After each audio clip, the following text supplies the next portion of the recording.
Y bien, el tema hoy sigue siendo educación, quiénes educan a quién. La semana pasada quedamos en un impasse donde en la presentación yo decía, en relación a lo que está pasando en la sociedad actual, que es una sociedad tal vez la nuestra, para mi gusto, poco tolerante, con muchas discusiones que no llegan a buen puerto, y tal vez lo que haya que hacer con la educación es tranquilizarse un poco y hacerse preguntas como ¿cuáles? ¿Quién es este alumno? ¿Quién es este niño, este joven al que se dirige hoy la educación y que está en el proceso de aprendizaje? ¿Quiénes son los que educan? ¿Estos profesionales o estos docentes? ¿Qué capacitación han recibido para poder hacerse cargo de algo que me parece que se presenta en la escuela como un síntoma social, que es una necesidad de control de lo que precisamente está fuera de control? Y se particulariza la necesidad de control en las fuerzas de seguridad o la escuela. ¿Por qué digo síntoma? Porque tiene esa característica del síntoma freudiano de conflicto, de fuerzas encontradas. Entonces uno lo nota precisamente en el espacio escolar, en donde también este niño, este joven, es casi demonizado porque responde con la hiperactividad o porque es violento, y del otro lado, ni qué decir, lo que vimos en los últimos tiempos, un docente que no solamente no está preparado para enfrentar muchas situaciones, sino ni siquiera pasa por un filtro. Y hay mucha pedofilia y hay muchísimas denuncias en relación al comportamiento que tienen los docentes. Pero también hay que tener en cuenta otra cosa que a veces se nos escapa y que hace a la complejidad de la institución escolar, y es las características que tiene el saber al que se accede. Ese saber al que se accede ya no está más en un lugar a donde uno tiene que de alguna manera pertenecer para ingresar. Está en las redes sociales, está en Internet, que es la forma de conexión que tiene este alumno al que también hay que acompañar y no hay que demonizar por eso. ¿Qué se quiere decir cuando se habla de que es disperso? Es su forma de conexión. Él nació en la era de la informática, entonces entra y sale. Y el docente tiene que acompañar este proceso también, porque si no lo deja solo.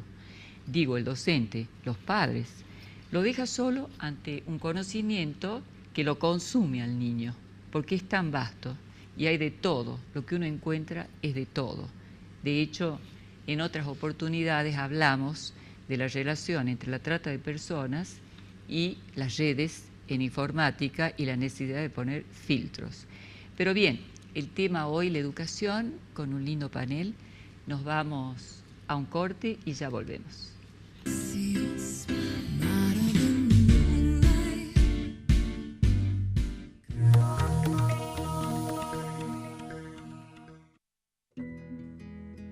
Peluquería Claudia Chuchuy, España 1106, teléfono 431-1704. Alarmas Dinelec, teléfono 431-3914. Gama, Spa de Jorgelina Lavaque, Paseo Güemes 161. Intendencia de la Municipalidad de Salta. Gobierno de la Provincia de Salta.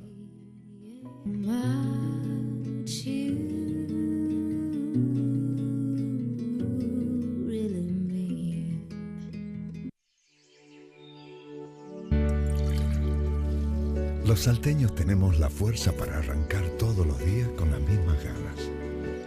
Tenemos la capacidad de cuidar muy bien lo que es nuestro y de darle valor a lo más valioso que tenemos.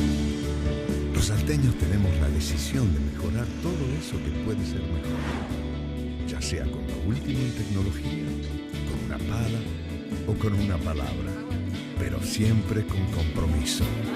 Los salteños tenemos el empuje para llegar a cualquier parte y la convicción para no detenernos.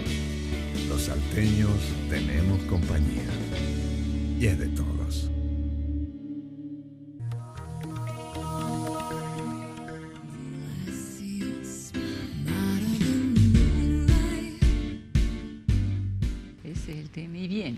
acompañan en este programa la licenciada Miriam Cram, la licenciada Silvia Robles y acá el profesor Carlos Puga, que es decano de Ciencias Exactas. Muchas gracias por invitarme. Esta conversación. Y decíamos en el bloque anterior que en realidad, primero Silvia dice, yo quiero seguir hablando. Siga hablando. Siga diciendo, licenciada. Bueno, me parece que hay que ver que el niño en realidad tiene un saber. O sea, no es una página en blanco cuando llega a la escuela. El niño sabe, y siendo muy chico, sabe los secretos familiares, sabe las desavenencias conyugales, puede saber de la impostura del docente también. Claro. O sea, el niño puede imitar como un gran actor las cosas que hace cuando un docente está fracturado, malhumorado, desquiciado. O sea que ese es el punto también de qué modo está plantado el profesor, el maestro. Claro, también tiene que ver la formación que trae, es importante. Tiene que ver también esto de que él sienta que ese trabajo le agrada, se satisface en ese trabajo, porque eso es lo que transmite. Si a él le agrada el trabajo y está conforme con eso, va a transmitir también un deseo para el niño de que aprenda.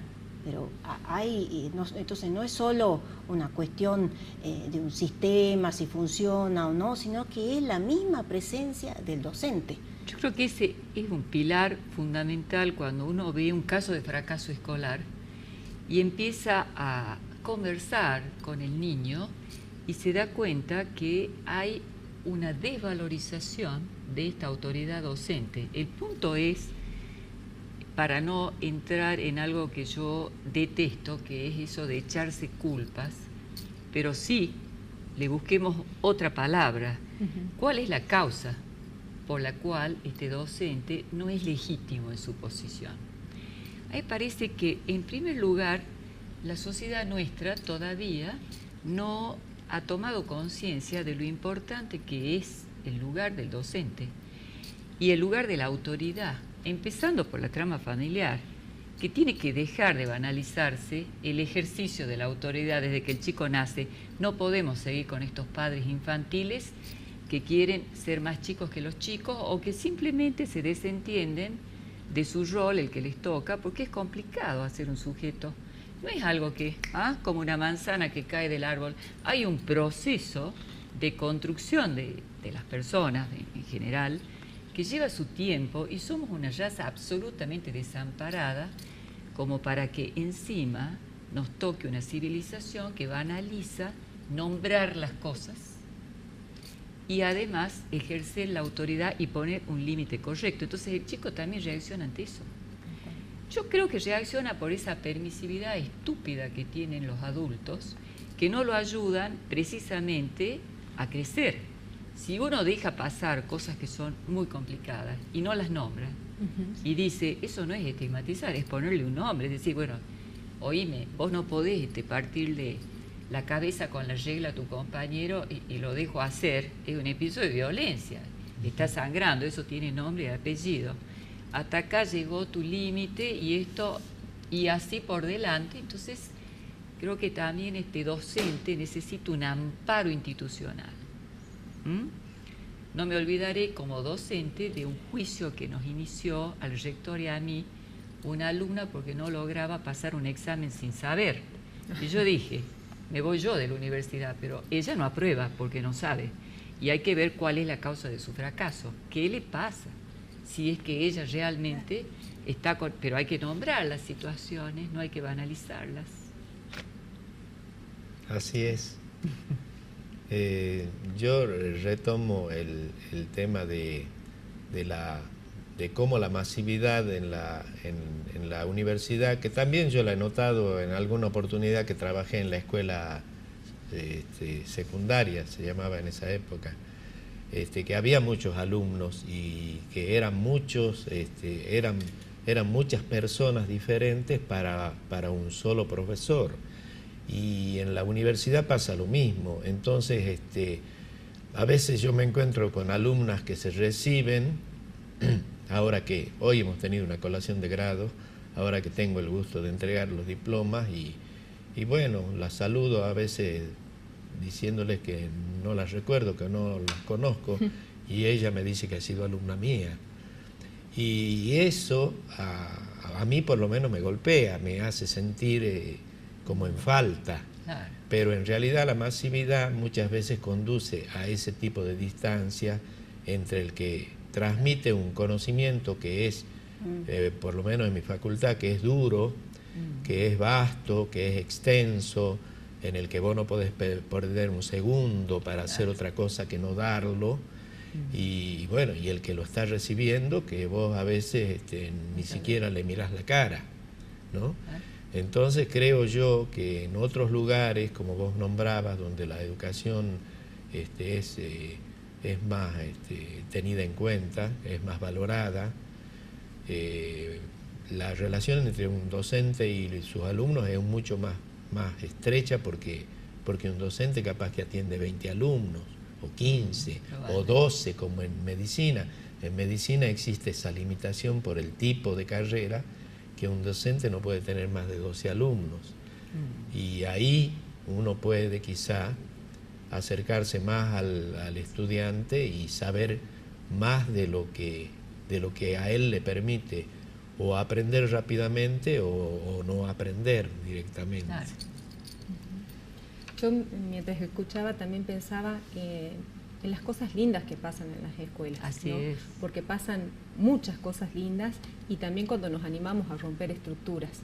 A veces ante un problema, cuando empezamos a intervenir y nos animamos a hacer cosas diferentes, también se logran resultados muy distintos, ¿no?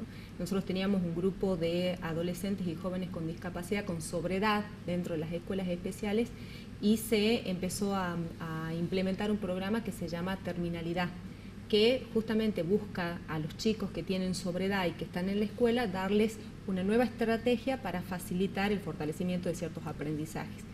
Y simplemente con cambiar los tiempos, los espacios, los agrupamientos de estos alumnos han permitido que ellos fortalezcan sus aprendizajes y que puedan terminar la educación primaria y hoy tengan otro recorrido en el nivel secundario. Es decir, también pasan muchas cosas lindas en las instituciones, también hay muchos chicos que se sienten, como vos decías, identificados, como que se sienten reconocidos, como se sienten... salvan. Por un lado eso y por el otro lado que aprenden y que aprenden de diferentes modos y no solamente un saber hacer. Creo que los docentes no solamente enseñan con la palabra, sino también con el testimonio o con el hacer, y creo que ahí es donde muchas veces viene el fracaso, cuando no hay una coherencia, tanto en la escuela como en la casa o en la escuela, o entre lo que decimos que hay que hacer y en lo que hacemos.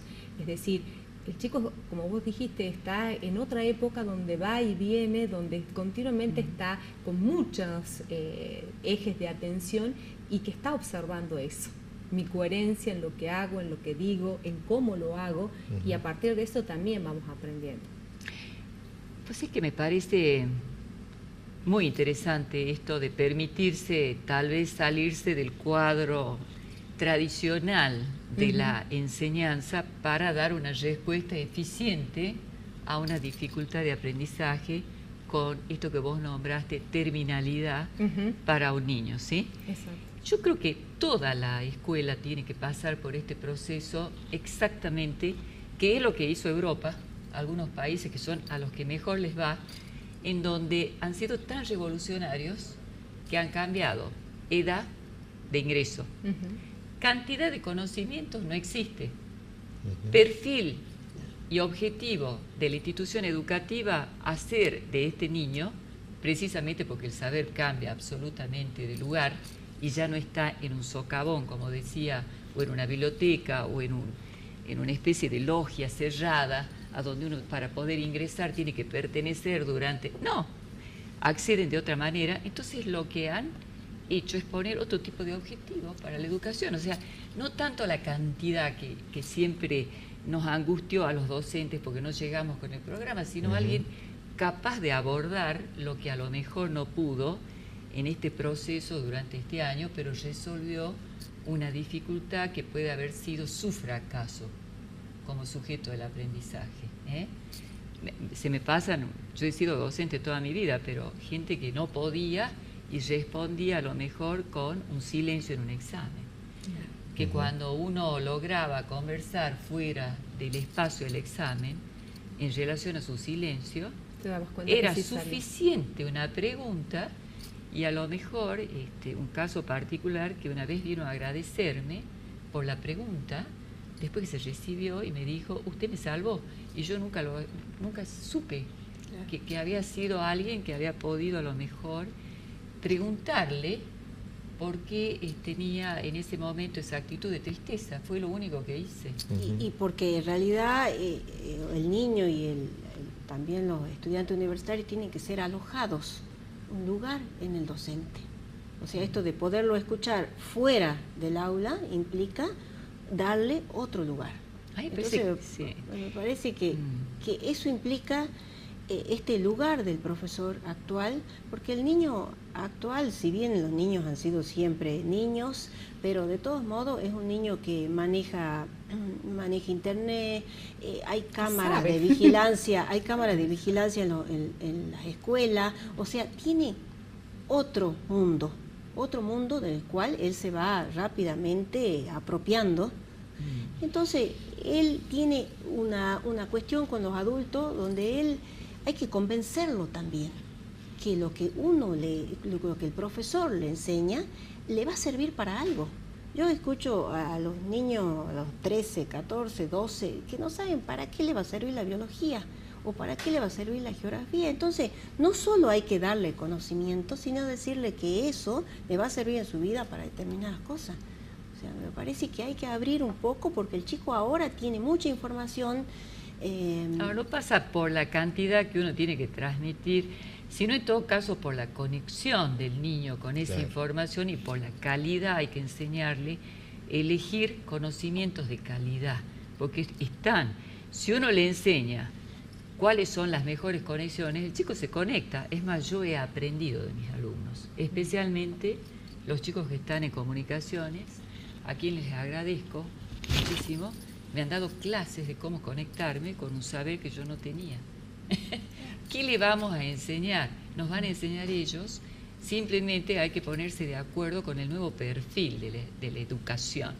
Creo que hay que fijar, eso sí, de alguna forma creo que hay que ponerse de acuerdo y tiene que haber un consenso entre los ciudadanos en donde empecemos por respetar al docente y por alojarlo, no solo al niño, sino al docente. Yo creo que hay que preguntarle al docente qué le está pasando, porque él está en problemas, porque se le pide cosas que son absolutamente psicotizantes. Por un lado se le pide el protocolo, por el otro se le pide que controle, por el otro se le pide que contenga, por el otro le dice controle la violencia, edúquelo sexualmente, dele de comer, y al mismo tiempo cumpla con todos los requisitos. Y yo creo que la capacitación no es adecuada, porque no siempre la capacitación, esta fue por supuesto una conversación previa al programa que yo tuve con los docentes y con los supervisores.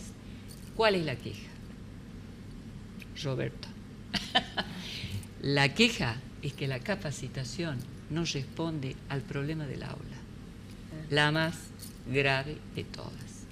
Segundo, la otra queja, hay que administrar mejor los recursos humanos dentro de lo que es el Ministerio de Educación.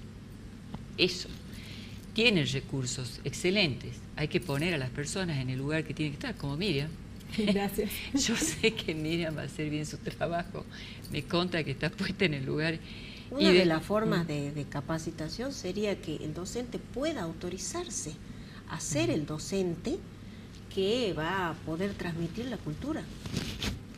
Entonces, me parece que parte de eso, más allá de conocimientos y de cosas que debe saber, hay algo de eso, qué lugar él ocupa, cómo está plantado frente al aula y frente a sus padres. Porque también hay un tema acá, que son los padres quienes a veces un poco obstaculizan el papel del docente, dejarlo hacer. Entonces porque como lo decía vos al comienzo, un poco los padres, un poco niños, entonces un poco dicen que sí, tienen un sí fácil para ellos y para sus niños. Entonces, la menor queja del niño acerca de algo que pasó en clase, ya lo toman como algo muy serio y en realidad es algo que el chico solo puede solucionar. Un problema con otro niño o algo que pasó, que el niño debe, o sea, no hace falta que el padre vaya a hablar por ese niño, porque el chico tiene todo un recurso para poder solo hablar por él y ubicarse en esa situación. Entonces hay que dejar que el niño también haga su camino, pueda resolver situaciones. Sí, hay varios temas que de pronto cuando uno abre en una mesa, lo que yo diría, sí, son 3 pilares básicos. ¿Quién es este educador? ¿Quién es este niño educando? ¿Cuál es el modelo al que supuestamente esta sociedad quiere que esta escuela responda, que está absolutamente en crisis? Ya se plantean una serie de situaciones que uno dice cómo llegamos a un acuerdo, pero es posible, o sea, la principal tal vez sea esta que vos decís, la del respeto por el docente, para lo cual este padre tiene que poder entender que su lugar es el del padre y que tiene que ser autoridad en su casa para que el niño solucione los problemas en la escuela. Y ahí sí yo creo que estamos en problemas con el núcleo base, a donde no sé si uno ya están, las cosas están dadas así. La escuela va a tener que responder a esta sociedad que tiene esta particularidad en donde el núcleo base está en crisis. Y uno ve que la crisis llega a la universidad, Sí, así porque es. la universidad tiene inexplicablemente una deserción del 40% en el primer semestre. Sí, sí. Bueno, sí, son chicos que a veces se inscriben y ni siquiera concurren el primer día. Yo creo que tiene que ver mucho también con que en nuestra universidad hay muchos chicos que vienen del interior, en los que incide mucho la cuestión económica, porque los mandan y a veces ya no los pueden sostener.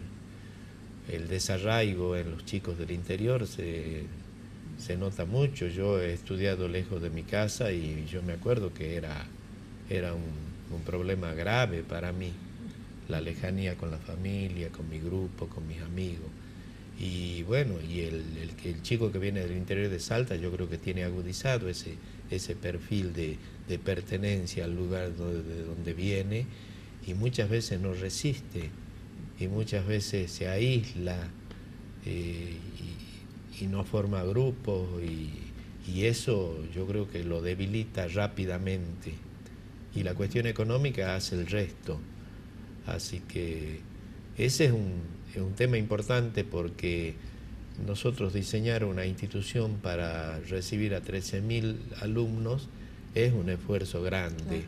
Y si esos 13.000 alumnos se disminuyen a 7 o a 8.000 en unos meses, es un uso de los recursos que uno dice es inadecuado, porque uno se prepara para eso, para atenderlos a todos, y resulta que rápidamente se desgranan. Entonces uno después ya planifica para los que cree que van a quedar.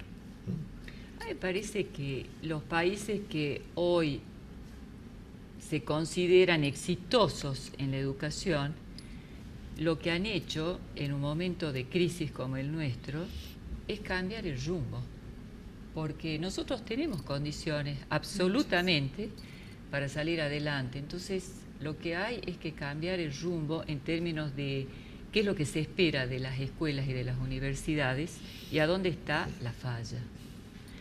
Nada más que eso.